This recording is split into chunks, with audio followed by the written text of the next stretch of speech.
Hey, I'll tell you a short story about me trying to publish an article uh, in a few magazines online. I'm actually a blogger for my own blog. You know that. I have a blog. I write articles there. I'm trying to write every week. I published so far over 300 articles over the last 4 years. So I was doing that successfully. And just a few months ago, I decided to go into some other magazines who also publish, people who write stuff like bloggers. And I found all these magazines online. I found their contact details, their editors. I wrote an article about how I think programmers should deal with quality and how that quality should be balanced with the speed of delivery. So it doesn't matter. You can read the article because I published it first on my blog, and where I put all my arguments there, so you can read the details. Long story short, I took that article, I took that content, I rewrote it, I made a new article, and I sent it to one of the magazines, InfoQ. It's quite popular magazine for software engineers, so I sent it there, and they returned back the answer. They told me that we're not going to publish that because what you're suggesting is not what the industry may accept. So your ideas are wrong. And I was surprised because, in my opinion, the job of the editors is not to decide what's right or wrong for the industry. I think their job is to decide whether the article is properly written, whether the article is properly delivering the arguments, whether the arguments are structured correctly, whether the article grammar is correct. I don't know. So the editors are not supposed to be the gatekeepers who are, protecting the industry from people who have bad ideas, like me in that case. I don't think it's their job. I think this is not what the magazine, a serious magazine, should do. They have to welcome, in my opinion, all the different opinions from the entire world, from all engineers like myself, and let us speak freely and let us deliver our thoughts if we can structure them correctly, if we can actually, put our thoughts into the right text. But they said no. They said, look, this is not what the market needs.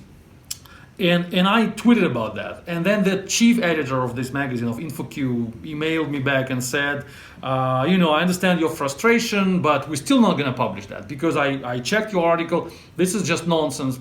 Nobody going to use that because this is not how the industry works. Bye-bye.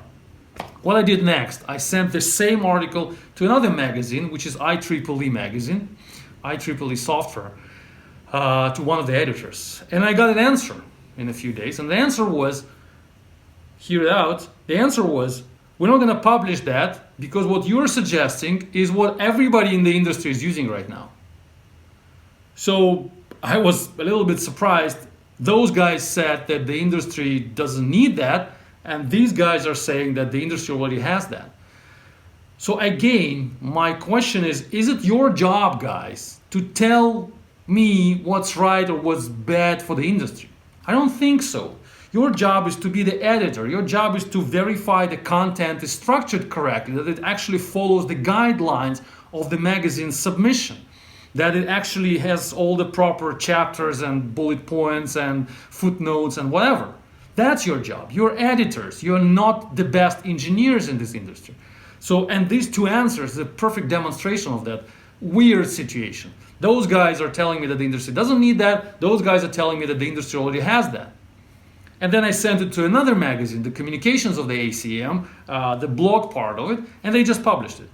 And it was one of the most viewable article in the months, according to their statistics. And then I put it to a software conference, the same content, and my talk was the third most popular speech in a conference of over 1,200 people there, Java conference. So what does it tell us? It tells us that the industry actually is interested to hear my opinion. Actually, software engineers in the market actually need me to deliver my thoughts. But those editors who think that they're big shots and they have enough power to block the voice of somebody and let others speak according to their opinion, I think they're doing the wrong job. I think they're not helping us, not helping the industry, but actually harming the industry and blocking people who have something to say. I'm not alone in that situation. I'm sure many of you who is listening that video, reading my article, you were at the same situation as well. So what's my conclusion? What can I do? First one is just run your blog. That's what I've been doing for years. Just run your blog, post your content there, and you will get enough recognition, and nobody gonna judge what you write. The second option, I think, is to just send them whatever you want to say and ignore their feedback. Obviously, these guys have no clue what they're talking about.